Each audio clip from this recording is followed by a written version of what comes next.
Hello guys, today we are going to make condo. Do you make one yourself or you buy from the market?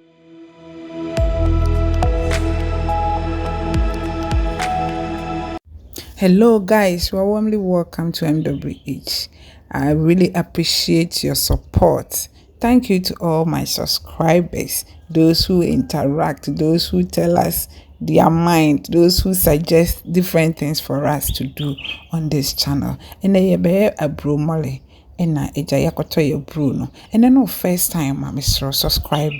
Feel free to share and say something about the video and click the notification button so that you'll be alert anytime we post a video. For the past 10 years, Nina, I've been in active married life. No? I can count the number of times I'm at a Morewo market. All the time, I try say, may you fee into almost every month. No? Me we ene de me ba be hye crying na se wonye bia na wo so ayi bi we ebeboa wo pa nti ebro na ekwa akɔhwe gu large basin mo no two different colors no ebia wo pa obetumi use ene ye hwe gu large basin me sure we oba na wosi so na wo to basin ato silver one no rubber one no sisi ai na apai na wato foforo na apai na wato foforo me sure umia wani na wo to silver one no baako anamienu a ube na afebo nti no after 3 days na was start aye ho dwuma mesro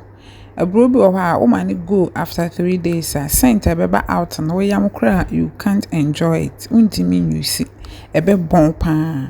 nti me dey after 3 days pepepe no na ma start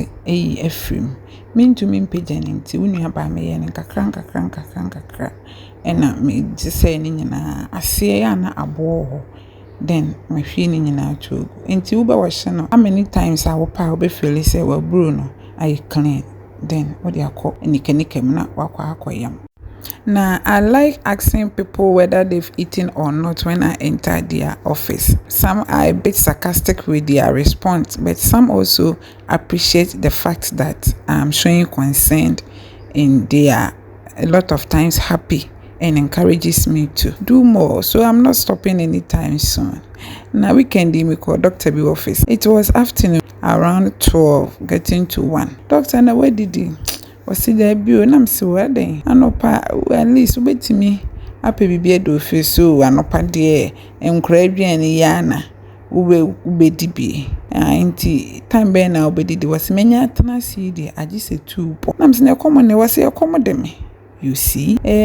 how do you feel when at 12:01 you call your husband and will be son where did he or say there be how busy time did for me sometimes I feel very worried when any partner enyes or ye fasting onya go be didi but onya time and na onya daji enko didi.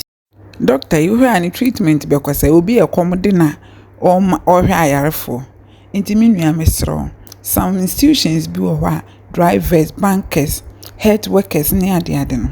they have strict rules private hospitals no intimate trick what ade no nyina ne say obeyma de ontena se otwen aduane e wa abra oye late wa adwuma until you have to up your game I was so yen intem especially Mondays weekend no jollof bi abeno akakra beka no na watete no package ade chia no microwave obe free bathroom obeba no na aduane mfifiri hu say tutututu are you ready na wa frɛ no be men na ma serve wo me shop bibi to ye mansa no akɔ mira wonim sɛ me do wo me pese bibi abeto ukɔ na wotena ase na wontimi nsɔre kra on sɛ bibi ɛda wo yam wate me dɔfo